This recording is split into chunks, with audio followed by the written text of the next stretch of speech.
সবে দেখো বিয়ে বাড়ি যাওয়ার জন্য মেকআপ করা শুরু করেছি, আর ভাই কিন্তু পেছন দিয়ে এসে আমার মেকআপটা পুরো ঘেটে ঘ করে দিল। এখানে দেখি নিরু রেডি হয়ে চলে এসছে আর আমাকে কিছু গোলাপ দিচ্ছিল। আমি তো নিলাম না, কিন্তু অপূর্ব ভাবছিল নেবো কিনা। তারপর নিয়ে একটু গন্ধ শুকে ইয়ার্কি মারছিল। চলো যাওয়া যাক আর নতুন বৌদিকে দেখা যাক। এটা কিন্তু নতুন বৌদি না, এটা পুরন বৌদি। যাই হোক, তারপরে কিন্তু নতুন বৌদিকে গিফটটা দিয়ে দিলাম। তারপর বাইরে গিয়ে দেখলাম আমার একটা বান্ধবী হাজির। যাই হোক, ওর সঙ্গে একটু দেখা করে কথা বলে তারপর আমরা গেলাম ঘরের দিকে আবারও। মানে ফুলসজ্জার খাটটা কেমন সাজিয়েছে দেখতে। যাই হোক, তারপরে আসলাম একটু ফুচকা খেতে। ফুচকার লাইন দেখেছো তো, সবাই কিন্তু ফুচকা খেতে ব্যস্ত। ফ্রিতে ফুচকা আমার তো খেতেই হবে। যাই হোক, আমি কয়েকটা মতন ভালোই খেলাম। তারপরে গেলাম নাচ করতে, কিন্তু এরা নাচ কিছুতেই করছিল না, শুধু দাঁড়িয়ে দাঁড়িয়ে ঢং দেখছিল।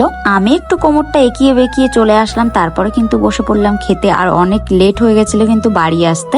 যাই হোক, এই ছিল আজকের ভিডিও। তো তোমাদের কেমন লাগলো? টাটা সবাইকে।